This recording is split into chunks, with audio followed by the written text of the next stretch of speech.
সংশোধন নবম pay scale কার্যকরের চূড়ান্ত তারিখ ১ অক্টোবর। ১০০% পেনশন সুবিধা চালুর ঘোষণা প্রধান উপদেষ্টার।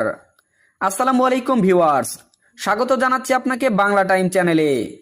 আজকে সময়কাল পত্রিকায় একটা নিউজ প্রকাশ করা হয়েছে, যেই নিউজটা চাকরিজীবীদের জন্য খুবই গুরুত্বপূর্ণ। তাই ভিডিওটা না টেনে শুরু থেকে শেষ পর্যন্ত দেখতে থাকুন।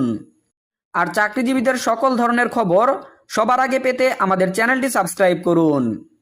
আর আপনারা কে কোন জেলা বা উপজেলা থেকে আমাদের ভিডিওটা দেখছেন কমেন্ট করে আমাদের জানিয়ে দিবেন। আর আজকের এই ভিডিওতে আমরা লাইক টার্গেট দিয়েছি মাত্র ৩০০, তাই সবাই একটা করে লাইক দিয়ে আমাদের লাইক টার্গেটটি পূরণ করে দিবেন। নবম জাতীয় পে স্কেল অবশেষে বাস্তবায়ন। দেশের প্রশাসনিক মহলে এখন সবচেয়ে আলোচিত বিষয় এটি। ইতিমধ্যেই সংশোধিত পে স্কেল নিয়ে প্রাথমিক ঘোষণা দিয়েছেন প্রধান উপদেষ্টা। তার ভাষ্য অনুযায়ী আগামী ১ অক্টোবর থেকে নতুন বেতন কাঠামো কার্যকর হবে এবং এই কাঠামোর সঙ্গে যুক্ত থাকবে বিভিন্ন ভাতা, বিশেষ করে মহার্ঘ ভাতা।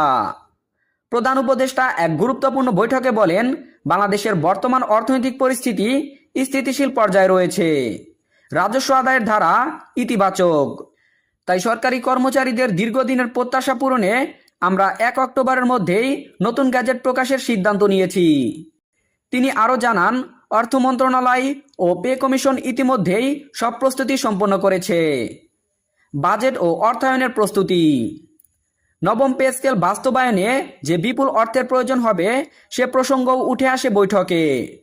বাজেট বিষয় সাংবাদিকদের প্রশ্নের জবাবে অর্থ উপদেষ্টা বলেন, ২০২৫-২৬ অর্থ বছরের বিদ্যমান বাজেট থেকে আংশিক অর্থায়ন সম্ভব হলেও পুরোপুরি বাস্তবায়নের জন্য অতিরিক্ত বাজেটের প্রয়োজন হবে।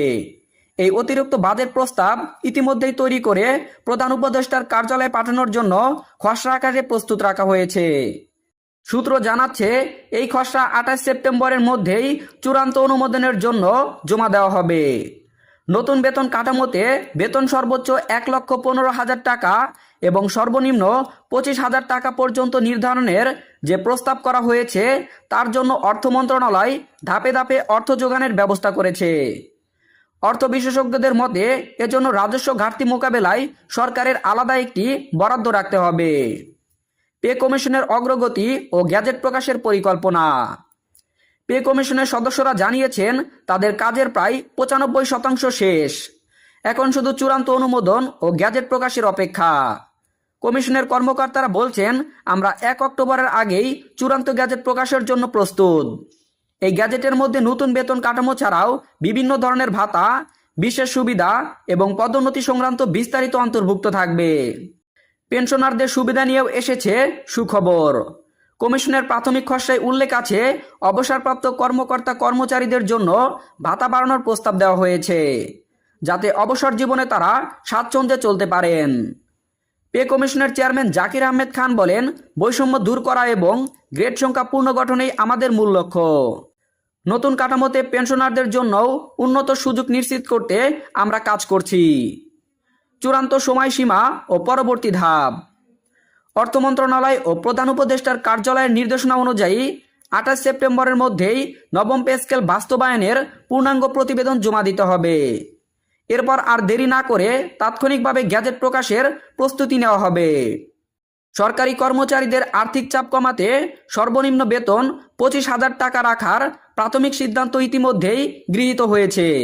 তবে অর্থ মন্ত্রণালয়ের একাধিক সূত্র জানাচ্ছে, গ্যাজেট এখনও কিছু বিষয় নিয়ে আলোচনা চলছে। ফলে চূড়ান্তভাবে সর্বনিম্ন বেতন ২২ থেকে ২৫,০০০ টাকার মধ্যে নির্ধারিত হতে পারে। এ বিষয়ে সুনির্দিষ্ট ঘোষণা আসবে গ্যাজেট প্রকাশের দিনই। প্রত্যাশা ও সম্ভাবনা।